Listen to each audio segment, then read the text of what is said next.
상반기 내내 환자 발생은 오르락 내리락 하고 있지만 위중증이나 사망에 이르는 비율은 계속해서 내림세를 보입니다. 백신 접종이 늘어나는 효과로 분석할 수 있는데요. 방역 당국은 하반기에는 발생 상황이 더욱 안정세를 보일 것으로 예상했습니다. 유재복 해설위원과 함께 알아보겠습니다. 안녕하세요. 네. 자, 환자 발생이 며칠 새 오름세를 보이면서 주말인데도 500명을 넘겼습니다. 네. 서울에 있는 한국은행 건설 현장에서 일하는 분들이 무더기로 양성 판정을 받았는데요. 자, 발생 상황을 보니 지표 환자로부터 전파가 아닐 가능성이 있다면서요? 네, 이 한국은행의 통합별관 건축공사, 그러니까 서울 한복판에 있는 거죠. 예. 그곳에서 지난 1일에 그 현장에서 일하는 분이 증상을 보였습니다. 그래서 이제 검사를 해서 3일에 확진을 받았는데 요즘에는 이렇게 한 사업장이나 한 단위의 확진자가 나오면 이제 전수 검사를 하게 되는데 예. 전수 검사를 했더니 무더기로 28명이 이제 나온 것이죠. 한 이틀 사이에 그렇게 나온 겁니다. 그러니까 그것은 그리고 이제 그것이 가족이나 지인들까지도 이제 퍼진 상태거든요. 그러면 그 지표 환자가 나오고 그 지표 환자를 통해서 다른 사람에게 감염됐던 것이 아니라 예. 이 지표 환자가 발생하기 전부터 이미 그 안에 어느 정도의 감염이 퍼져 있을 가능성이 있다는 얘기죠. 역학조사를 해보니까 이분들이 이제 같이 담배를 모여서 피거나 예. 식당을 이용했다는 것이죠. 그 식당에서 이제 서로 이제 아무래도 마스크를 계속 쓰고 있기 힘들기 때문에 아마 전파가 일어나지 않았는가. 그리고 또 하나 걱정은 한 500여 명 검사했는데요. 아직 검사 결과 다 나온 게 아닙니다. 아, 예. 그렇기 때문에 환자가 더 나올 수 있고 이미 이제 가족 지인 간의 전파가 이루어졌다는 점. 그래서 환자의 수가 더 늘어날 가능성이 있다 보입니다. 예. 자, 대전에서는 20대 학원 강사로부터 집단 감염 규모가 커지고 있는데요. 강사의 직장뿐 아니라 다니던 교회 그리고 전파자 가족까지 이른바 N차 감염이 좀 일어나고 있는 상황이죠. 네, 이 N차 감염이 가장 걱정스러운 그런 사례로 분류할 수 있을 텐데요. 예. 20대 학원 강사인데 이 강사는 또 지난달 30일과 1일에 교회에 이제 예배에 참석을 예. 하고 8명이 모이는 그 모임에도 참석을 했습니다. 그렇기 때문에 일단 자기가 일하는 학원, 그 학원의 강사, 다른 강사, 그죠? 그리고 학원생, 그리고 학원생으로의 그 학원생 가족으로까지 전파가 된 상태. 예. 그런 이제 학원의 한 묶음이 있을 수 있고요. 그다음에 이제 교회 예배를 참석했으니까 다른 교인이 있을 것이고 그 교인의 가족까지 전파가 된 그런 상태입니다. 그렇기 예. 때문에 지금 19명까지 늘었습니다. 지난 3일에 확진을 받았으니까 이제 이틀, 사흘밖에 안 됐는데 여러 곳에서 동시다발적으로 19명까지 나왔거든요. 그렇기 때문에 이것은 이제 전형적인 N차 감염의 양상이고 확산세를 빨리 잡지 못하면 예. 상당히 크게 번질 수 있는 그런 사례로 볼 수 있습니다. 예. 지금 대전 말씀하셨는데 앞서 그 뉴스에서도 전해드렸던 것처럼 대구에서도 지금 추가 감염이 발생하고 있거든요. 대구의 상황은 어떻습니까? 대구 상황은 현재 가장 위험하다고 볼 수 있죠. 왜냐하면 지금 이제 대구를 포함해서 울산 그리고 경남 이 지역은 유흥업소발 감염이 가장 무서운 곳입니다. 예. 그것은 뭐냐면 서울 수도권 그리고 부산이 상당히 오랜 시간 동안 유흥업소의 영업을 금지시켰거든요. 이로 인한 풍선 효과. 예. 그러니까 그 사람들이 부산에 있는 사람들이 유흥업소를 이용 못하니까 주변을 이용하게 되는 것이죠. 그렇게 되면서 확산세가 무지막지하게 퍼졌죠. 왜냐하면 이제 거기 고용되는 여자 종업원들이 한 사람이 여러 곳에 나가서 일을 하기 때문에 예. 전파가 이루어지는 것이고 울산은 이미 확정이 됐고 대구도 이른바 이제 알파 바이러스가 여기서 영국발 바이러스 가장 전파력이 강한 그 바이러스가 이미 이제 우세종으로 자리를 잡고 있습니다. 그렇기 때문에 이제 대구나 울산을 시작해서 대구 또 경남 여러 지역은 지금 거의 비슷한 상황인데 최근에는 대구의 감염 상황이 가장 무섭다 이렇게 예. 볼 수 있는 겁니다. 자, 백신 이야기 해보겠습니다. 지금 발생 상황을 안정시키는 1등 공신은 바로 백신 접종이 아닐까 싶은데요. 실제로 치명률이 계속 떨어지는 모습을 보이고 있습니다. 다음 달 말쯤부터는 발생 환자 역시 좀 줄어들 것이다 이런 전망이 나왔군요. 네, 이제 백신에 의한 집단 감염이라는 게 이제 그런 효과가 있는 것이죠. 예. 이미 외국에서 접종률이 한 60% 정도에 이르는 몇몇 나라들은 환자의 수가 확연하게 줄어들고 있고 그거보다 더 눈에 띄는 것은 치명률이라든가 위중증 환자로의 옮겨가는 그 비율이 굉장히 떨어지고 있는 것이죠. 예. 우리나라도 지금 상반기의 접종 목표는 고위험군들 그다음에 필수 인력들을 우선 접종하는 것 아니겠습니까? 이제 예. 그게 속속 이루어지고 있는데 고위험 중에 가장 위험한 시설로 꼽히는 요양병원이나 시설은 이미 거의 접종이 끝났습니다. 이른바 집단 면역을 이룰 수 있는 비율까지 올라왔거든요. 그렇기 때문에 그곳에서의 집단 감염이 최근에는 그렇게 찾아보기가 쉽지 않죠. 그리고 이제 그 시설의 특징은 그 연세 많은 분들이 거기 많이 계시고 예. 심지어 종사하시는 분들도 연세가 많아서 치명률이 굉장히 높지 않았습니까? 근데 그런 것들이 이제 줄어든 것이죠. 그래서 방역 당국이 처음 밝힌 것은 지금 치명률이 지난 2월에 1.8%였는데 예. 그러니까 100명이 감염되면 한 2명 정도가 사망을 한다는 것인데 그게 이달 들어서 1.3%까지 떨어졌습니다. 예. 많이 떨어진 것이죠. 우리나라는 인구 10만 명당 사망이 4명 정도인데 미국이 178명이고 영국이 188명입니다. 예. 그러니까 사망률 자체가 워낙 낮은 데다가 최근에 더 떨어지고 있는 것은 이 백신 접종의 효과라고 보는 것이고 그래서 이제 방역 당국은 상반기에 한 1,400만 명 목표로 하고 있는데 그렇게 되면 7월부터는 아마 이 위중증 환자라든가 치명률이 더 떨어질 것이다. 예. 그렇게 이제 예견을 했고 그다음에 7월부터는 이제 일반 국민들, 그러니까 이른바 60살 이하의 국민들이 차곡차곡 맞기 시작하는데 예. 하루에 최대한 100만 명까지 맞출 수 있다 보면 7월 안에도 사실은 거의 40대까지도 1차 접종이 가능하거든요. 예. 아직 뭐 구체적인 계획이 나오지는 않았지만 그렇게 되면 환자 발생 숫자, 그러니까 지금 뭐 500명, 600명 왔다 갔다 하는 그 환자의 발생 자체도 줄어든다. 예. 그렇게 되면서 이제는 방역 정책의 틀 자체가 완전히 바뀔 수 있다. 이렇게 이제 예견을 하고 있는데 지금까지 다른 나라의 예로 보면 충분히 가능하다 이렇게 보입니다. 예. 자, 지금 정부 서울청사에서는 김부겸 국무총리 주재로 코로나19 중앙재난안전대책본부 회의가 열리고 있습니다. 조금 전에 있었던 김부겸 총리의 회의 모두 발언을 직접 들어보겠습니다. 예, 존경하는 국민 여러분, 코로나19와의 기나긴 싸움에 잘 버텨주셔서 감사합니다. 또 백신 접종 예약률을 80%를 넘겨주셨습니다. 국민 여러분들이 이 재난과의 싸움에서 반드시 이겨내야 한다. 우리 국민들은 해낼 수 있다는 그런 결의를 보여주신 데 대해서 다시 한번 감사드립니다. 오늘로써 코로나19 백신 접종을 시작한 지 100일이 되었습니다. 이제 어제까지 전 국민의 14.8%에 해당하는 760만 명이 1차 접종을 마치셨습니다. 어려울수록 함께 지혜를 모아 행동으로 위기를 돌파해 나가는 우리 국민의 저력을 다시 한번 실감합니다. 상반기 예방접종의 목적은 고령층 보호입니다. 아직 예약을 하지 않았더라도 60세 이상 국민들께서는 6월 19일까지 잔여 백신을 먼저 맞을 수 있습니다. 이 문제를 둘러싸고 조금 초기에 혼선이 있어서 항의를 받았습니다만 여러분 꼭 이해해 주시기 바랍니다. 우선 60세 이상이 고위험군이기 때문에 이분들을 보호하는 것이 국가의 가장 우선 책무인 것 같습니다. 일부 행정 절차상 약간의 매끄럽지 못했더라도 국민 여러분께서 양해해 주시면 감사하겠습니다.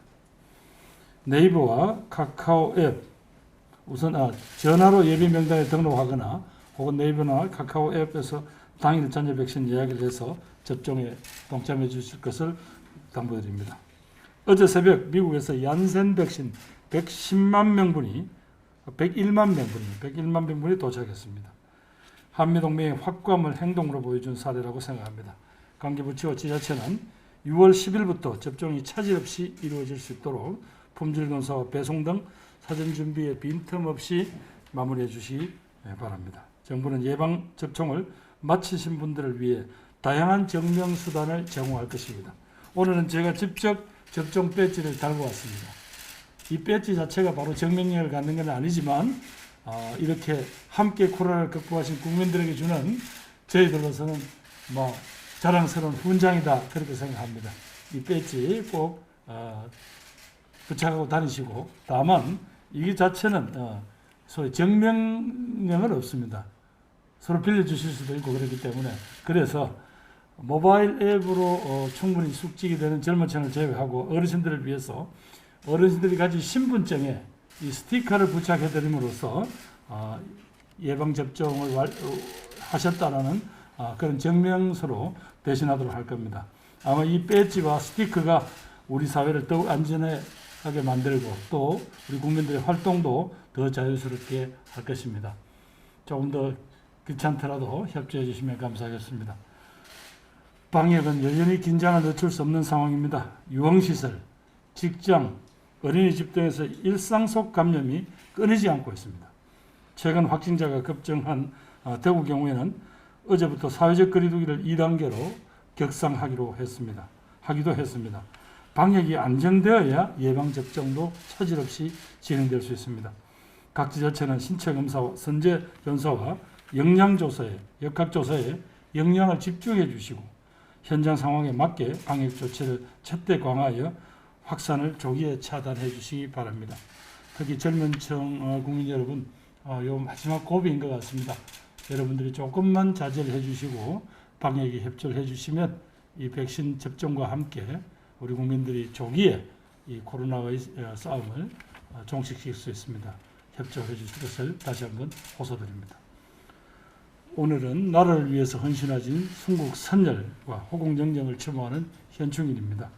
지금도 방역 현장에서 땀 흘리고 계신 의료진과 또 공직자, 자원봉사자, 그리고 누가 보지 않아도 마스크를 쓰고 계신 국민 모두가 우리 사회를 지키는 영웅이라고 생각합니다. 숱한 위기를 극복하고 오늘의 자랑스러운 대한민국을 만들어가는데 지금까지 협력해 주시고 뭉쳐주신 국민 여러분에게 반드시 우리는 이 코로나19와의 싸움을 승리할 수 있다는 말씀을 다시 한번 호소드립니다. 소중한 일상을 되찾는 그날까지 서로 격려하면서 방역과 백신 모두 접종에 함께 해줄 것을 거듭 요청드리고 호소드립니다. 국민 여러분 감사합니다. 네, 김부겸 국무총리의 모두 발언을 듣고 왔습니다. 얀센 백신 101만 명분이 도착했고 10일부터 차질 없이 진행하겠다. 어르신을 위한 스티커를 마련하겠다. 또 유흥시설, 직장 등 일상 공간 감염이 끊이지 않고 있다. 이런 발언이었는데 자, 교육부가 이런 가운데 2학기부터 학생들이 모두 등교 수업을 받겠다고 밝혔습니다.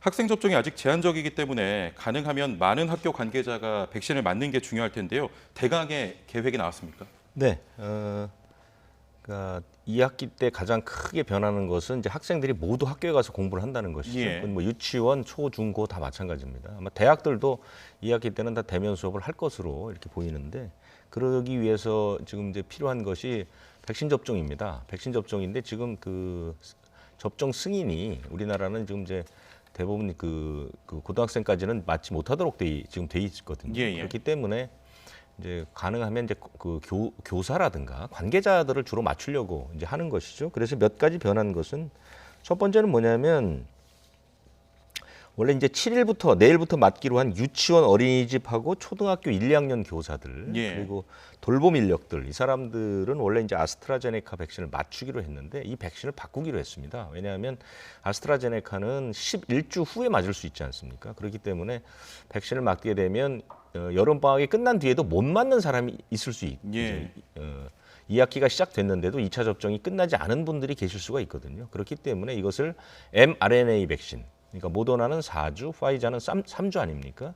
이걸 맞춰서 여름방학 내내 다 맞추겠다는 것이죠. 예. 그래서 그다음에 이제 고3 학생들하고 고3 그 선생님들은 이제 여름방학에 맞추기로 이미 이제 그 발표가 돼 있는 상황이기 때문에 교육부의 목적은 지금 이제 고2까지 그러니까 유치원부터 고2까지는 그 백신을 맞추기가 좀 현실적으로는 좀 어려운 상황이니 그 외의 모든 인력은 여름 방학 내에 모두 맞춰서 예. 2학기 시작할 때는 다 맞출 수 있을 거라고 생각을 하고 그다음에 이제 12살부터 15살 청소년도 지금 외국에서 계속 승인이 나기 때문에 아마 그 학생들도 조만간에 이제 우리도 맞을 수 있을 가능성이 있습니다. 예. 그렇기 때문에 2학기 등교 준비에 가장 큰 그 줄기가 완성됐다 이렇게 볼 수 있는 것이죠. 조금 전에 살짝 언급하셨지만 7월부터는 고3 학생과 수험생의 백신 접종도 이루어지는 거죠? 고3 학생들은 이제 여름 방학 시작할 때 한 번 맞고요. 예. 그다음에 이제 여름 방학 끝나기 전에 한 번 맞습니다. 왜냐하면 그러니까 이제 백신의 종류는 아무래도 mRNA 백신이 될 수밖에 없는 것이고요.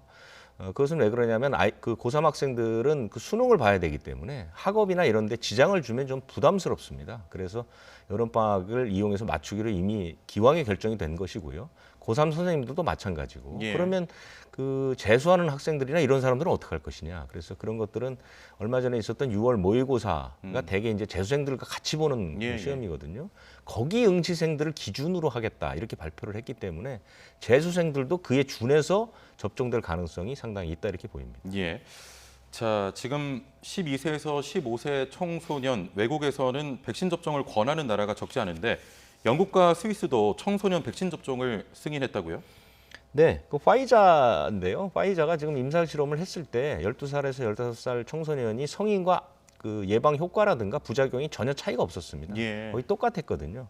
예방 효과는 화이자의 원래 예방 효과하고 같았고 부작용도 거의 비슷한 수준이었는데 특히 뭐 어린이들은 그 백신의 그 증상 같은 게 더 좀 약하고 그다음에 이제 부작용도 좀 약해질 수 있기 때문에 충분히 맞출 수 있다는 생각들을 해서 지금 뭐 캐나다, 미국, 아랍에미레이트, 뭐 싱가포르 이런 데 이미 다 나 있고요. 이번에 영국과 스위스도 청소년에게 접종을 하자 이렇게 결정을 했는데 앞으로 아마 이런 그 추세는 계속해서 늘어날 것으로 보입니다. 예.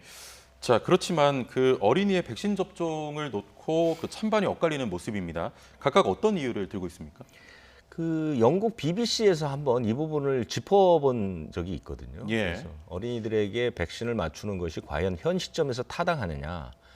그 보도나 그 주장은 뭐냐면 전 세적으로 백신이 풍족하면 어린이 백신 접종하는 거 아무 문제가 없는데 지금 전 세계에서 백신을 한 번도 맞지 않은 나라가 8개 정도 됩니다. 예. 그러니까 단 한 사람도 못 맞은 북한도 거기 포함됩니다. 그리고 전 세계 92개 나라는 주로 이제 아프리카라든가 이쪽에 이제 저개발 국가는 백신을 지금 거의 뭐 시작 단계에 있거든요. 그리고 실제로 백신이 굉장히 부족합니다.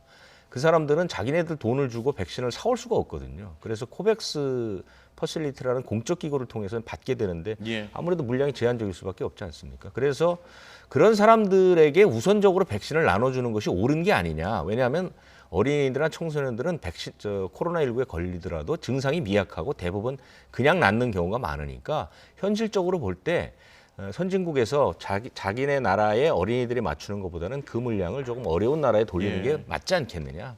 이런 식의 얘기가 나오고 있고요. 또 이제 백신을 맞춰야 된다는 입장에서는 집단 면역은 어차피 어린이들이 맞아야만 이루어진다. 그렇기 때문에 어린이나 청소년들도 백신을 접종하는 것이 타당하다. 이런 이제 의견들이 맞서고 있는 그런 상태입니다. 예, 알겠습니다. 자, 코로나19 신규 확진자 수가 8일 만에 다시 500명대로 줄었습니다. 휴일에는 검사 건수가 줄었기 때문에 확산세가 꺾였다고 보기는 어려운 상황입니다. 코로나19 상황과 전망에 대해 유재복 해설위원과 함께 알아봤습니다. 오늘 말씀 감사합니다.